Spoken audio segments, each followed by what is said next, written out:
Let's go to Georgia then. I mean, Yeah. when we did our last episode, it seems the two teams that we felt best about were Texas and obviously Georgia. It goes without saying, Georgia. 13-1 last season, lost to Alabama in the SEC title game. We'll talk about Bama on the next episode. Then went to the Orange Bowl and smoked Florida State by 60 points. Yeah. Just killed them. Obviously, there were reasons for that, okay? But Georgia's a very good team, and Georgia was kind of at full strength going into that game. So now going into this new season, this power vacuum that was created by Nick Saban walking away, Georgia's suddenly the top dog. And they've been really good for a couple years running now. They're at a dynasty level with this program. Kirby Smart has done a really good job. And there's no reason to think that they won't get there again. Hey, sorry for the quick interruption, but it'd be incredible if you considered subscribing to the Solid Verbal YouTube channel right down below. This is probably one of those times where I'm supposed to have a hot take. I've got the volcano behind me, Take a Toa. I've got other takes that we'll throw in that volcano, and I'll play my sound as we go through the course of this episode and the one after it. But, like, I don't have a take. I don't have anything spicy that's going to rack up downloads, views, or whatever. Like, Georgia is take-proof at this point from my standpoint. And okay. At least for on-field stuff. Yeah. For on-field stuff, yes, of course. Okay. For on-field stuff, I'm not going down that rabbit hole. The best I'm glad way you I said can not describe going down that road, because that would have been inappropriate. Continue. Not going down that road. Beautiful. Yeah. The best way I can describe this team on the field is that they are painfully yet scary boring. Okay. It's boring. It's boring. We already kind of know what we're going to get. And that's despite the loss of Brock Bowers, Ladd McConkey, and two guys in the backfield and many others.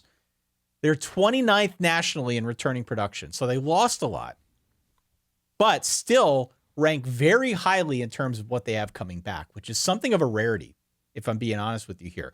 An elite team from a year ago that has this much back. Part of the reason why I like Michigan last season as a popular pick to win the national championship. I wasn't alone in that, but they had so much back from their team in 2022.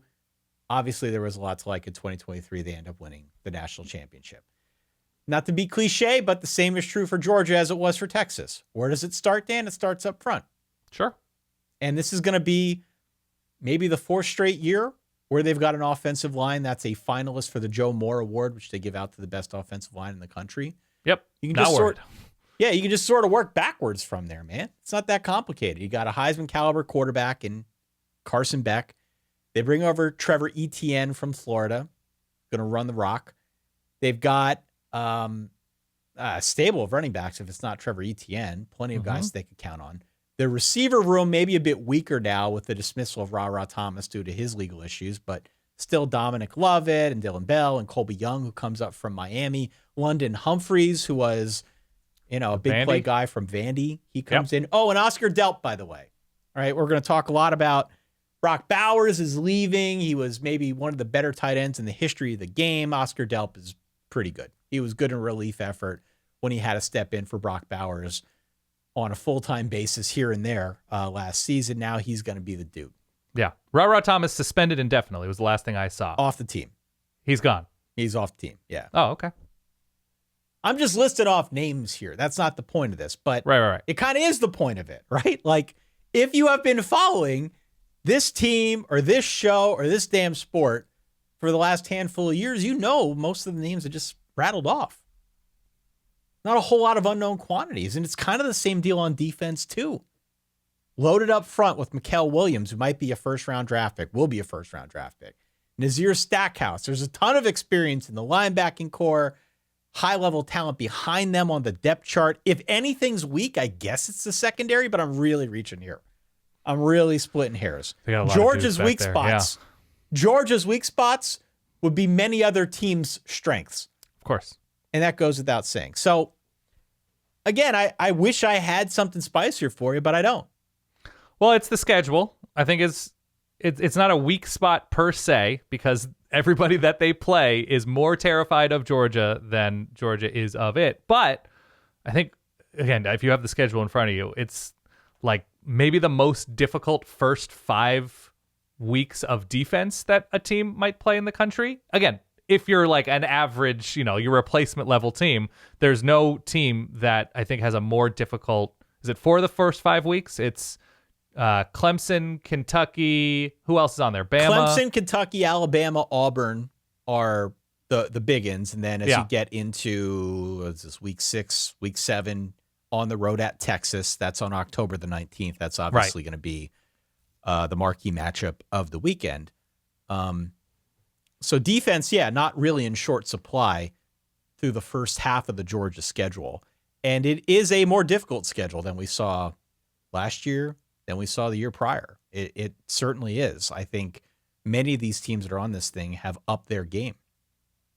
But I still really like Georgia's chances just because, again, so many known quantities. There's a reason that even with the schedule, 10.5 is the over-under.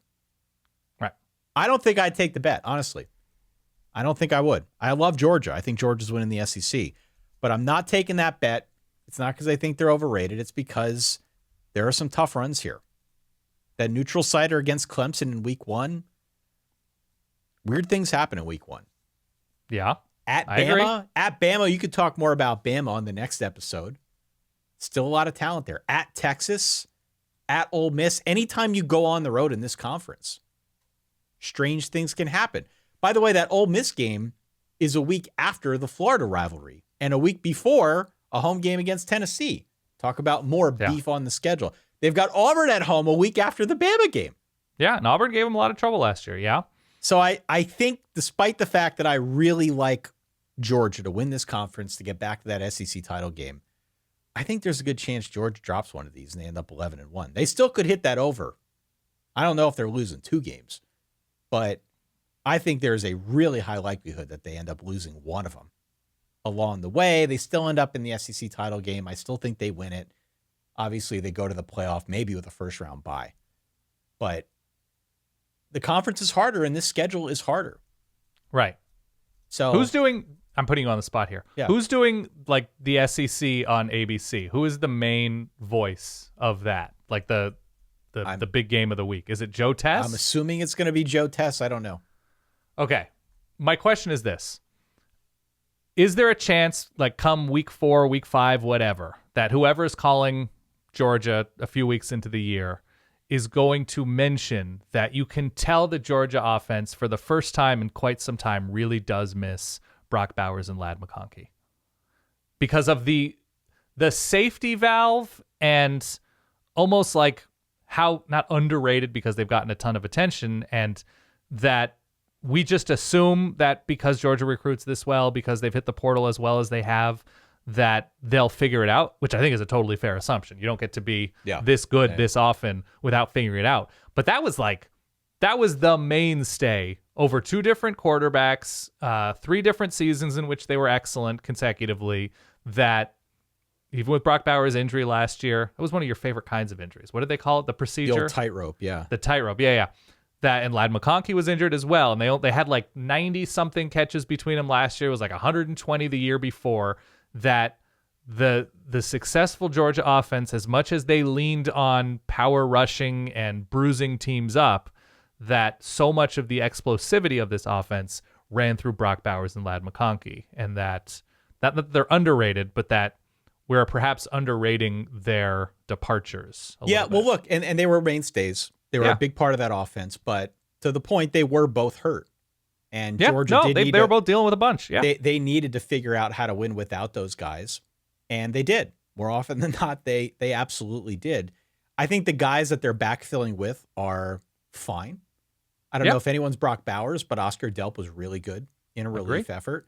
Some of these guys that Georgia went and got in the transfer portal at the receiver position, it's clear that they knew they wanted to beef up that side of things. They knew that they were going to have some folks walking out the door. So I think they'll be just fine. My expectation is it will be something you hear the announcing crews talk about early, but maybe not so much late. Okay, that's fair. And by the way, we haven't even mentioned Carson Beck. We mentioned him once. Him once. He might win the damn Heisman Trophy. Yeah, he's ridiculous and moves crazy well, is accurate, is poised, and with whatever he had early on last season in terms of new quarterback adjustment period, he became exponentially more comfortable week over week last year, and it showed. It absolutely showed. One of the things that our friend Bill Connolly talked about in his preview of Georgia was just how effective Georgia is at working the middle of the field in between the hashes. And we could talk about that a little bit maybe when we get to the Jalen Milroe part of our conversation here in part 3. But to throw over the middle is extremely difficult. There's just more that can go wrong. There are more guys in the middle of the field. And Carson Beck completed something like 74, 75% of his passes across the middle of the field. That's on top of what they were able to do in the running game where they run between the tackles and can beat you up over the middle. So there's just so many different ways this team can beat you. Carson Beck was very responsible with the football last season. We had a couple instances a year ago where we were curious what Beck would look like when they turned more of the offense over to him. I remember, I want to say it was either the Kentucky or the Missouri game, especially last season, where we talked about what is Carson Beck going to look like if they take away the running game. He was superb more often than not. I have no reason to expect otherwise this season. So for me, from where I sit, Georgia is the most proven quantity in this entire conference. Yes, the schedule is more difficult. No, I would not be surprised to see them drop a game, but they are still unequivocally my conference favorite and the team that I've gotten coming out of the SEC.